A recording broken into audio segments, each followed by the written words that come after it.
السلام علیکم دوستو، پاکستان ادبی فورم کے آپ کے اپنے چینل میں آپ کو پھر سے خوش آمدید کہتے ہیں۔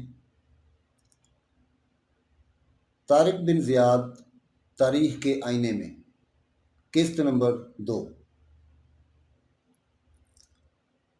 جزیرہ نمائے اندلس میں مسلمانوں کے قدم رکھنے کے وقت کوہ پائرینیس کے اس پار کے جنوبی فرانس پر جرمن قبیلہ فرنیک کا قبضہ اقتدار قائم تھا، اور یہی لوگ شمالی فرانس کے حکمران تھے۔ فرنیک کی قابل ذکر تاریخ شاہ کلودس 481 کی تخت نشینی سے شروع ہوتی ہے۔ اس زمانہ میں یہ قوم دریائے رائن کے نشیبی سواحل پر آباد تھی۔ شاہ کلودس نے مسلسل لڑائیوں کے بعد اس علاقہ کی مختلف خود مختار حکومتوں کا خاتمہ کر کے اپنی حکومت قائم کی۔ 519 میں اس نے پیرس کو اپنا دارالسلطنت بنایا۔ اس کے انتقال کے بعد اس خاندان کو زوال آیا۔ اس کی شاہی برائے نام رہی۔ عنان حکومت محل سرا کے داروغہ کے ہاتھوں میں آئی۔ اسی خاندان میں پیپن پیدا ہوا، جس نے 680 میں شمالی فرنیک قوم کو پھر ایک قوم بنا دیا۔ 714 میں اس کا انتقال ہوا اور اس کا بیٹا چارلس مارٹل اس کا جانشین ہوا، جو آگے چل کر ایک زبردست خاندان کا بانی بنا۔ چارلس خالص جرمن نسل سے تھا اور اس کی مادری زبان جرمن تھی، لیکن اس زمانے میں کوہ پارینیس کے اس پار جنوبی فرانس میں ایکوٹین اور برگنڈی وغیرہ میں خود مختار ریاستیں قائم کی گئی تھیں۔ ان خود مختار امراء سے چارلس مارٹل کی لڑائیاں جاری رہیں، لیکن رفتہ رفتہ ان پر بھی ایک گنا ان کی سیادت قائم ہو گئی۔ جب ان پر اسلامی حملے ہوئے تو چارلس مارٹل اور اس کے جانشینوں نے اس کی مدافعت کو اپنا فرض منصبی سمجھا۔ اسپین، پرتگال اور جنوبی فرانس میں یہی سیاسی صورتحال اور ملکی حکومتیں تھیں کہ مسلمانوں کے قدم یہاں پہنچے اور یورپ کے یہ علاقے عیسائیوں اور مسلمانوں کی مارکا آرائیوں کا میدان جنگ بن گئے۔ اندلس پر مسلمانوں کے ابتدائی حملے کے زیر عنوان درج ہے کہ اسلام کا آفتاب اقبال عرب کی گھاٹی سے نکلا اور اس کی کرنوں سے عرب کے آس پاس کی ساسانی اور رومی حکومتوں کے جاہ و جلال کے ستاروں کی روشنی جلملانے لگی۔ دو سمتوں کی دو گنگور گٹاؤں نے نور کی ان کرنوں کو مان کرنا چاہا، مگر وعدہ ربانی کو پورا ہونا تھا کہ ان کرنوں کی روشنی پھیلی اور پھیلتی گئی۔ ایران کا غبار آلود مطلع صاف ہو گیا اور وادی نیل کی فضائیں رومی گرد و غبار سے پاک ہو گئی۔ تخت کسریٰ کے الٹتے ہی ایرانی قوت کا تو خاتمہ ہو گیا، مگر رومی سلطنت کی ستوت کچھ دنوں اپنے قدم جمائے رہی۔ روم و عرب کی باہمی آویزش کا پہلا واقعہ 6 ہجری میں پیش آیا، جبکہ اسلام کے قاصد حضرت وحیہ کلبی رضی اللہ عنہ کو غسان کے عیسائیوں نے شہید کیا۔ پھر حارث بن عمر رضی اللہ عنہ دوسرے قاصد رومی حکومت کی حدود میں شہید کیے گئے۔ ان شہداء کے انتقام میں 8 ہجری کو غزوہ موتا پیش آیا۔ پھر رومی حملہ کی خبر سن کر رسول اللہ صلی اللہ علیہ وآلہ وسلم تبوک تشریف لے گئے۔ پھر شام کا صوبہ عربوں کی زیر نگین آیا، پھر اس کے ہمسایہ صوبہ پر اسلامی پرچم لہرایا۔ اس کے بعد رومی سلطنت کی ستوت نے مصر سے نکل کر افریقہ میں اپنے قدم جما لیے۔ حضرت عمر فاروق رضی اللہ عنہ کے عہد حکومت میں مصر کے والی حضرت عمرو بن العاص رضی اللہ عنہ نے حضرت عقبہ بن نافع فہری رضی اللہ عنہ کو افریقہ کی سمت بھیجا۔ وہ شمالی افریقہ کی چوکیوں رضیلہ اور برقہ کو اسلامی حدود حکومت میں لے آئے اور آگے بڑھ کر طرابلس پر حملہ کیا۔ اس کے بعد عبداللہ بن سعد بن ابی سرح مصر کے والی بنائے گئے۔ انہوں نے عہد عثمانی میں رومی حاکم افریقہ بطریق جرجیر سے مقابلہ کیا۔ وہ 1,20,000 فوج کے ساتھ میدان میں آیا اور قتل کیا گیا۔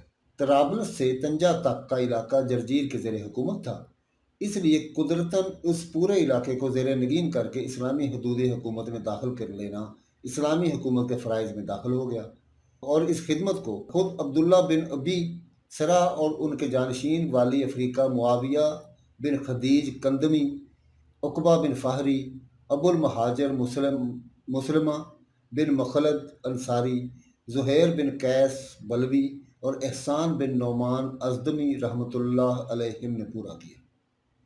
پھر موسیٰ بن نصیر کی ولایت افریقہ کا دور آیا۔ انہوں نے مغرب اقصیٰ میں فتوحات حاصل کر کے پورے شمالی افریقہ و مغرب کو اسلامی پرچم کے زیر نگیں کر لیا۔ خلافت راشدہ کے بعد اموی سلطنت کا دور شروع ہوا اور وہی اموی خلفاء افریقہ و مغرب کے حکمران رہے اور انہی سے آگے چل کر اندلس کی حکومت کا رشتہ قائم ہوا۔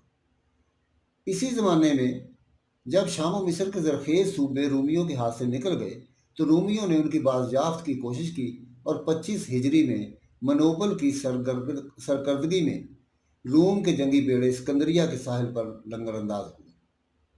اسی کے جواب میں خشکی کی راہ سے افریقہ پر فوج کشی ہوئی اور رفتہ رفتہ افریقہ و مغرب زیر نگیں ہوئی۔ دوسری طرف شام کے والی نے بحری جنگ کی اجازت بارگاہ خلافت سے حاصل کر لی اور 28 ہجری میں جزیرہ قبرص کو باج گزار بنایا گیا۔ 31 ہجری میں رومی حکومت نے 600 جہازوں کے بیڑے سے حملہ کیا مگر ناکام واپسی عمل میں آئی۔ یہ حملہ صقلیہ کی بندرگاہ سے ہوئے تھے۔ 33 ہجری میں اس جزیرہ پر عربوں کی فوج اتری۔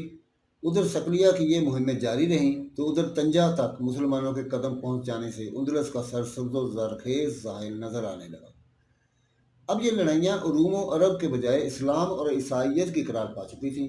ان میں سے ہر ایک حریف کو دوسرے حریف کا مورچہ جہاں نظر آیا تو دوسرے حریف کے کیمپ میں ہتھیاروں کی جھنکار سنائی دینے لگی اور مسلمانوں کے حملہ اور قافلے اندلس کی سرزمین پر بھی اپنی آبدار تلوار کے جوہر دکھانے لگے۔ چنانچہ اندلس کی زرخیز و سرسبز زمین پر شتربان عربوں نے سمندر کی تلاطم خیز موجوں سے کھیلتے ہوئے پہلی مرتبہ عہد عثمانی میں قدم رکھا۔ پھر طارق بن زیاد اور موسیٰ بن نصیر جیسے جانباز مجاہدوں نے یہاں فتح و ظفر کے اسلامی پرچم لہرائے اور عربوں اور بربروں کے مختلف قبیلوں نے یہاں کی شاداب وادیوں میں توطن پذیر ہو کر اس کے ایک وسیع خطہ کو اسلامی مملکت کا جزو بنایا۔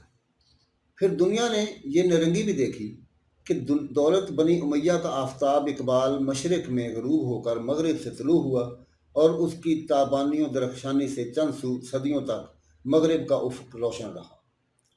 جس طرح سسلی کے مسلمانوں نے اٹلی کی سرزمین کو اپنی اماجگاہ بنائے رکھا، اسی طرح اندلس کے مسلمانوں نے 2 صدیوں تک فرانس کی سرزمین میں اسلامی پرچم کو بلند رکھا اور موجودہ اسپین، پرتگال اور نصف فرانس کے علاقے اسلامی حدود حکومت میں داخل رہے۔ اندلس میں مسلمانوں کی علمی، تمدنی اور روحانی ترقیوں کی جو شمع روشن ہوئی، اس سے ایک عالم نے روشنی حاصل کی اور یورپ کے نئے علوم و فنون اور تمدن کے مینارے انہی بنیادوں پر قائم کیے گئے۔ اندلس پر پہلا اسلامی حملہ عہد عثمانی میں 27 ہجری میں کیا گیا۔ تبری کا بیان ہے اور اس کو ابن اسیر نے بھی اپنی الکامل میں نقل کیا ہے کہ سیدنا عثمان رضی اللہ عنہ نے عبداللہ بن نافع حسین اور حضرت عبداللہ بن نافع بن عبد القیس کو افریقہ کی راہ سے اندلس پر چڑھائی کرنے کے لیے بھیجا۔ یہ لوگ بحری راستہ سے اندلس پر حملہ آور ہوئے۔ سیدنا عثمان رضی اللہ عنہ نے انہیں لکھا کہ قسطنطنیہ اندلس کی راہ سے آسانی سے فتح کیا جا سکتا ہے۔ تم لوگ اس سعادت کو حاصل کر کے اس اجر کے مستحق ہو سکتے ہو جس کی بشارت رسول اللہ صلی اللہ علیہ وآلہ وسلم نے قسطنطنیہ کے فتح کرنے والوں کو دی ہے۔ یہ مجاہدین بربری لشکر لے کر اندلس پر حملہ آور ہوئے تھے اور اس کے بعد شہروں پر قابض رہے۔ افریقہ کے بربروں سے انہیں ہر قسم کی مدد ملتی رہی، لیکن جب ابتداً بربری قبائل مرتد ہو گئے تو پھر اندلس اور افریقہ کی راہ منقطع ہو گئی۔ جو مجاہدین اندلس میں موجود تھے وہ وہیں کے وہیں رہ گئے اور ان کے تعلقات کا سلسلہ اسلامی حکومت سے منقطع ہو گیا۔ یہ مسلمان اندلس کے کس شہر میں تھے؟ ان پر طارق کے حملہ اندلس سے پہلے اندلس میں کیا گزری اور طارق کے حملہ کے وقت ان میں سے کوئی وہاں موجود تھا یا نہیں؟ یہ سوالات ہیں جن کے جواب میں تاریخ کے صفحے ابھی تک خاموش ہیں۔ مغربی مورخین میں سے گبن کی تاریخ decline of fall of the Roman empire میں بھی اس حملے کا ذکر آیا ہے۔ اس سے یہ اندازہ ہوتا ہے کہ عرب یہاں آئے اور طاقت و تاراج کر کے واپس چلے گئے۔ گبن نے صرف اس طرح لکھا ہے: عثمان رضی اللہ عنہ ہی کے زمانہ میں غارت گروں کی جماعت نے انڈونیشیا کے ساحل کو تاراج کیا تھا۔ اندلس پر مسلمانوں کا دوسرا حملہ حضرت امیر معاویہ رضی اللہ عنہ کے اس زمانے میں کیا گیا جب معاویہ بن خدیج افریقہ کے والی تھے۔ اس کے بعد اسلامی تاریخوں میں اندلس کا ذکر اس وقت آیا ہے جب عقبہ بن نافع کو یزید بن معاویہ نے افریقہ کی ولایت پر دوبارہ بھیجا۔ نافع پیش قدمی کر کے طنجہ تک پہنچے۔ کاؤنٹ جولین یا جولیان، جس نے آگے چل کر اندلس کے معاملات میں غیر معمولی اہمیت حاصل کی، ان دنوں یہاں کا حکمران تھا۔ اس نے عقبہ کی اطاعت قبول کی۔ اس کے بعد عقبہ نے جولین سے اندلس کی طرف بڑھنے کا مشورہ کیا۔ یہ اس کو شاک گزرا تو انہوں نے اس سے بربروں کے متعلق پوچھا۔ اس نے کہا کہ وہ عیسائی نہیں ہیں، کفار ہیں۔ ان کی تعداد کا علم اللہ ہی کو ہے اور اس کی بڑی آبادی سوس ادنا کی طرف ہے، ادھر پیش قدمی کی جا سکتی ہے۔ چنانچہ عقبہ اس موقع پر جولین کے مشورہ کے مطابق طنجہ سے اندلس کی طرف بڑھنے کے بجائے مغرب کی سمت سوس کی طرف نکل گئے۔ بہرحال اندلس میں جو ابتدائی حملے کیے گئے تھے ان کا کوئی پائیدار اثر یہاں باقی رہنا مقصود نہیں تھا، اس لیے اندلس پر حقیقی اسلامی حملہ اسی فوج کشی کا قرار دیا جا سکتا ہے جو اندلس کی فتح کی نیت سے مشہور فاتح طارق بن زیاد کی سرکردگی میں کیا گیا اور مسلمانوں نے یہاں تمتن اختیار کر کے اپنی فتوحات کا دائرہ وسیع کیا۔ طارق کے اندلس پر حملہ آور ہونے کے سبب ایک خاص واقعہ قرار پایا ہے۔ اس زمانہ میں اندلس میں سلطنت کے امراء اور گورنر اپنے بچوں کو آداب و تہذیب سکھانے کے لیے شاہی محل میں بھیجا کرتے تھے۔ یہ بچے گویا یرغمال کے طور پر بادشاہ کے قبضے میں رہتے تھے اور سن بلوغ کو پہنچتے ہی اپنے گھر کو بھیج دیے جاتے تھے۔ شمالی افریقہ میں جب طنجہ تک کا علاقہ اسلامی اقتدار میں داخل ہو گیا تو اندلس کے ساحل سے قریب کے اضلاع اندلس کے شہنشاہ کی سیادت میں داخل ہو گئے تھے۔ سبتہ ان اضلاع کا دارالحکومت تھا اور کاؤنٹ جولین، جسے عرب یلیان کہتے ہیں اور جو پہلے طنجہ کا والی تھا، یہاں کا گورنر تھا۔ جولین اندلس کے سابق گاتھ فرمانروا ویٹزا کا داماد تھا اور اندلس کی عام رسم کے مطابق اس کی لڑکی فلورنڈا تلیتلا میں اندلس کے نئے حکمران راڈرک کے شاہی محل میں تعلیم و تربیت سیکھنے کے لیے رہتی تھی۔ وہ جوان ہوئی تو راڈرک اس کے حسن و جمال پر فریفتہ ہو گیا اور اپنی ذمہ داریوں کا احساس نہ کرتے ہوئے اس کے شیشہ عصمت کو زبردستی چور کر دی اور اس سے ایسی چنگاری اٹھی جس سے نہ صرف راڈرک کا تاج و تخت جل کر خاکستر ہو گیا بلکہ ملک میں ایسا انقلاب آیا کہ صدیوں کے لیے اس ملک کی تاریخ بدل گئی۔ فلورنڈا نے اس حادثہ کی اطلاع اپنے باپ کاؤنٹ جولین تک پہنچائی۔ وہ اس شرمناک واقعہ کو سن کر غیرت و حمیت میں ڈوب گیا اور جوش انتقام میں راڈرک کو تاج و تخت سے محروم کرنے کا پختہ عزم کر لیا۔ چنانچہ وہ یہی منصوبہ باندھ کر پہلے فلورنڈا کو شاہی محل سے لے آنے کے لیے تلیتلا پہنچا۔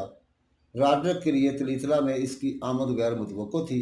اس نے اپنی خانگی پریشانیوں کی ایک فرضی داستان اس کو سنائی کہ اس کی بیوی بستر مرگ پر ہے اور وہ فلورنڈا سے آخری ملاقات کے لیے بے چین ہے۔ راڈرک نے اس کی پریشانی کے باوجود فلورنڈا کو بھیجنے سے انکار کر دیا۔